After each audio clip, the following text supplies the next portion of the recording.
Hello and welcome to Rock Paper Shotgun. We are coming to you live from Gamescom. This is Matthew and I'm joined by Brendy. Hello.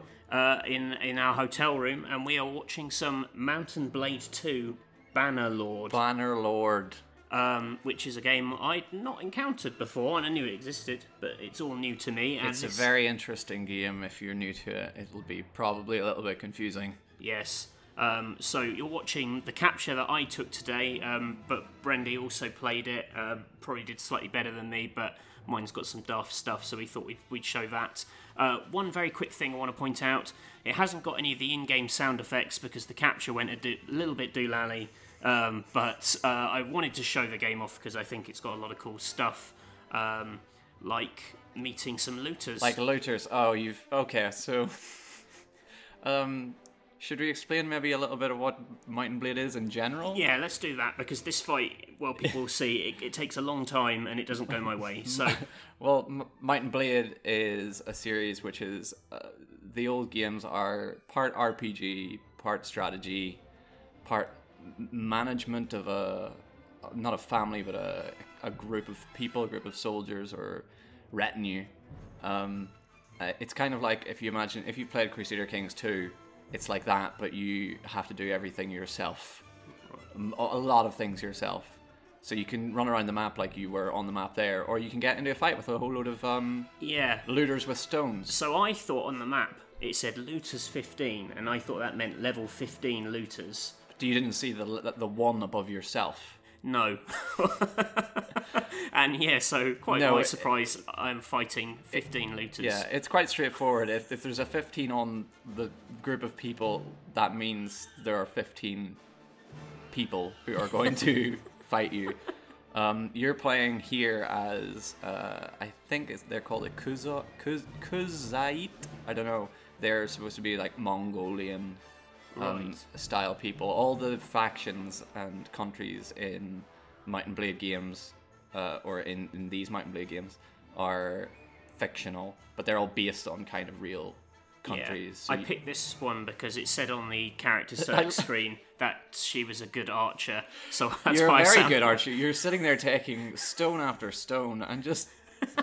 They are equally admirably taking arrow after arrow. Yeah, the guy who was running the demo session said they can run out of stones. Really? Yeah, like that's a resource they have. Okay, I didn't know that. Because I was running... I've only got 12 arrows left at the moment, so obviously I'd killed one person at this point, and it was obvious it wasn't going to go my way. One thing you can do, I don't know if you do this, but you can just run off the map. And I didn't know you that. Can, or in previous Might & Blade games, that was true. You could just run. If you ran far enough, you would start leaving the map, and you would just get away. You would escape. But this view that we're looking at now, this kind of third-person sort of action game view, this is like reserved for these encounters out in the field. You can't just ride around in this view. I mean, there are things in this game as well. If you get to one of these... They took me prisoner. I'm glad that this is still something that can happen, because it happened in previous Might & Blades, and it's fun, because you now get... See, 1P, that's their prisoner, so you now get taken around with them. This is the world in Fast Forward. I'm interested to see what happens, because normally if they're like an enemy force from a different country... Oh, okay, yeah, that does happen. You got a chance to escape, basically. Yeah, I'd only just started the demo, so I didn't really have anything to lose, I don't think. You've also got your horse back, which is quite good. I didn't know you could get your horse back, but you've got it. And now you're going to one of the castles. The blue people, I think, are called the... No, they're not the Vaegir. They're some... vaguely Viking people, I think. Yeah, it's kind of interesting because like the little option menu that pops up saying what do you want to do kind of suggested almost like a choose your own adventure kind of text-based style game. You know, it's like here are these things, but then it kind of leads to this sort of Skyrim-y castle to explore. There are elements of like choose your own adventure stuff in that you'll go to different places and you'll speak to different people. Like if you'd pressed left alt while you walk into this town, you'll see all the people who are of note in the town. Oh, okay. And there would be people who will give you quests, and the quests might be as simple as like, hey, here's some leather, bring it 3 times over, Right. and you'll earn some dinars or whatever. You'll earn the currency. Nice. I accidentally got my sword out and couldn't put it away. I was worried that people might attack me, but that didn't seem to happen. It doesn't. No. It's quite a sparse castle. Well, are you gonna kill? Yeah. Well, that's. I tried, but I wasn't very good at aiming. Oh my word! That chicken produces a lot of blood. Yeah, I don't know if it's still because it's standing upright, but it's not moving anymore. I think it's dead. I think it's well dead. There are 2 things you've got to try in every game, which is Kill the chicken. kill the farm animals if you find them, and do the barrels break. I ignored those barrels. So. I was very impressed actually by the amount of farm animals that were rolling around. I went to a village as well, and there were pigs, there were geese, there were chickens, everything. See, it's nice that you can talk to basically everyone. Yeah. Oh, did you bribe this man? Yeah, I did. Oh, good work. To let me into his house. So the general It's idea... very dark in here. The general idea of Might and Blade is that you basically work your way up to being a captain or being a lord yourself. Is that what the Banner Lord is? Yes, you are like the lord of... You will be the Banner Lord. Yeah. And I think a lot of players basically, they go in and they're like, okay, I'm going to become the king of whatever nation. And that is a possibility. You can become the Khan or the king or the Sultan or whatever of whichever kind of cultural people you take over. Do you think can you take over the entire world? As in the entire world map? I don't know. I don't know, because it seems like a really difficult thing to do. Yeah, because you'll see a bit later. You won't in be this able demo, to the maps- personally. You won't be able to personally attend all the battles, for example. Yeah. But you'll be able to machinate and talk to people in different ways. Like everybody's got these little dialogue trees and stuff. A lot of things repeat themselves. Right. For instance, whenever it was a fault of the last game, and I feel like it's going to be a fault of this one probably too, based on what we saw. For instance, are you going to sit in his chair? Yeah. I thought if I sat in it, maybe that would instantly make me king. That casual as you like. This is... Are you hiding your face so you don't incriminate No, it's yourself? just like leaning on the thing, you know. I thought that was quite a good chair pose. It's a very good chair pose, but It's that's comfy. that's not You your couldn't chair do that at on the all. Iron Throne. You 'Cause couldn't. It's too spiky. You'd also get probably tried with treason. You would. I thought that might happen here. This is an incredibly dark It's castle. very dark. This really is terrible capture. Apologies. But I think, just in case people missed it there when I was talking to Vec, he gave me some men to train. He asked me if I wanted to take 10 of his peasants and train them up, but I'd have to give them back. That's really good. Yeah, so I thought, well, that would instantly kind of even the odds with the bandits out in the world. That's excellent, because often in previous Might and Blade games, you'd go to a village and you'd say, hey guys, I'm just gonna hire you all, and you just throw some gold at them and take some peasants with you. Right. And there would be a limited amount of farmers who you could basically take off on an adventure where they would get killed in a Right. bloody battle. But this one there seems to be a lot of some more ways to get men. So like Yeah. that one, you can still go to taverns, for example, and recruit companions who are special characters who don't... Well, like named characters. Yeah, they're named characters, and they will have special skills. They'll be better at tracking, for instance, and stuff like that. You'll be able to see further if people are, have good, I don't know what it is, eyesight or whatever. So, just to flag up what's happening here, I didn't know that you had to press a button to jump back to the world map. Ah, yeah, you've got You a double can't- hit tab there. Yeah, but that's a very strange convention. Do you walk out then? Well, I of just the kept whole- walking to see if it... Because I thought see if it eventually ends. it would go, you're back in the map now. But it just kept on going. Oh, wow, I wonder how long it goes for. Yeah, well, eventually a man came and said, just hit tab twice. As if it was like, oh, of course. Of course you just What hit tab other game twice. behaves like this? No other game. It's so strange. It's like they've layered... It's like you said, they're a strategy game, but then they've kind of layered this sort of 3D RPG, traditional kind of RPG over the top.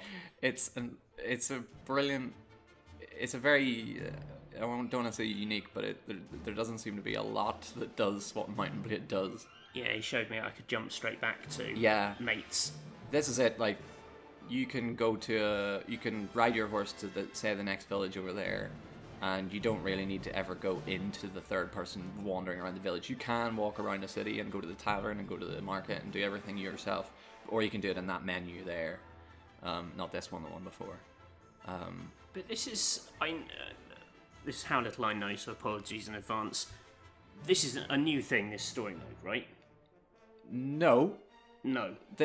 Everything you're doing now is actually, it's very similar to what was happening before. It just looks a lot nicer. Oh, so that's the big step here. The big step is this looks a hell of a lot nicer. If you look back at Mount and Blade Warband, for example, it's very dated. I like that. So I pursued these looters, and then I fast forwarded time, and because all the weather and day-night fast forwards, it looks like I really pursued them for like years. Yeah, you can wander through the land for ages. Just if you double click, you see, like you did there, you chase them down. But now you're gonna have to fight them at night time. Yeah, but that's okay because I've got my 10 useless peasants who are all here. Off they go. They basically do it all for me. You're just gonna sit back and chill out. Well, I think I fire a few arrows into the mix as well. You got into a lot more fights than me. I got into one fight. That's because I didn't understand anything else. It's the only language I understand. It's violence. When you gain a lot more soldiers and you have like 100 soldiers, battles become a lot more kind of tactical than this kind of brawling. Because I could give them basic instructions in this. I could tell them to like charge or go there, but they were set to like auto charge if you didn't give them any instructions. Yeah, there is I think an instruction wheels and stuff like that to give them more detailed instructions, like line up next to me, or advance slowly in a line, stuff like that. And yeah, as you can see, if you had any, for example, companions that you'd met in the bar, they would be listed here, and they would be earning levels and stuff like that while you've done that. Right. And they might get skills which will make it easier to track an enemy, for example, across the world map. So you would be able to follow the footprints of a group of 30 mercenaries or something and follow them wherever they've gone. This is me trying to work out how to upgrade the borrowed troops. He said the upgrade path was limited on these because they were only borrowed. Oh, because you've got them from Vec. Yeah, I'm only trying to level them up to Vec's required standard. He just wants them to become a bit more. I like that they've got rakes. Yeah, the peasants are rubbish. Well, they did those bandits in, right? Well, that's because they're just bandits, aren't they? Yeah, but the bandits got me earlier, so... You try taking on a bunch of Calradian horsemen. You'll get done in. That sounds terrifying. Absolutely terrifying. They're very well-trained knights of valor. How big can the battles get then? I'm not sure for this one, but I think it is in the hundreds. Yeah, because I saw some... I actually really like the battles in this, and that was quite dark, so it was hard to see. But there's a lot of... It's quite fun to watch. Yeah, and the terrain of the battle will change exactly depending on where your map was. For instance, if you'd been over the border there in that snowy land, it would have been a snowy battle. If you'd gone down south and fought, I fought down there, and that's those southern lands, and all my battles were kind of like in deserty landscapes. So the maps here, are those, presumably these are all different regions you can take over? Yeah, so for each colour, the thing is, taking over places is actually, it's pretty difficult. You can't just walk into a town and take over the town because, well, first you need all the men.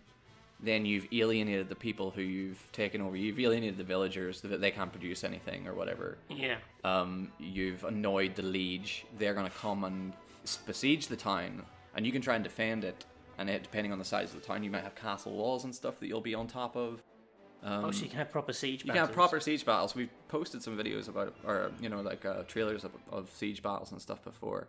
This game has been in production for years. Always at night. But we haven't seen much of this stuff before, so it was really interesting. Whenever they kicked us off, in a few minutes you'll get kicked off. But whenever they kicked us off, I was very disappointed because I didn't feel like I had enough of an understanding of what's different. Yeah, I like it because I'm a I'm not particularly experienced with kind of these kind of vast strategy games, your kind of Crusader Kings and all this sort of jazz. And because I find it kind of quite cold and hard to look at, I can't kind of get my head around it. But like these little dips into kind of real fighting. Yeah, and the fact that like I as an individual can chase after a bandit and shoot him in the back is very satisfying to chase after the last man in a battle and just like throw a javelin at them, or take an axe to the back of their head as they run away. It's weirdly fun. Have you upgraded them? I've upgraded. So you had to pay. For some reason, I can only do like a couple at once. Even though I thought I had a lot more money, I thought I had like this 1900, but it was limiting me. Like I said, there's probably a fair amount of stuff that was has escaped me here. And each time you get in a fight like that as well, you get loot from the enemy fight. Right. Or from the enemy, like dead troops, basically. I also want, I've got like a food meter down here. I've got 1 wheat. Oh, that might be a problem for you.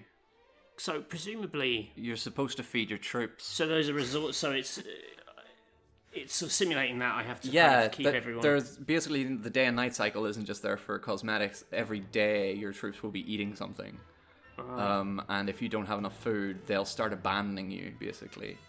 So the troops will disappear, morale will go down, you'll have less to fight with. And when your troops disappear, it's very bad because you pay through the nose to get them on your side first. So you pay like 20 gold for each peasant or whatever. Putting that all together, you're paying a lot for a lot of people.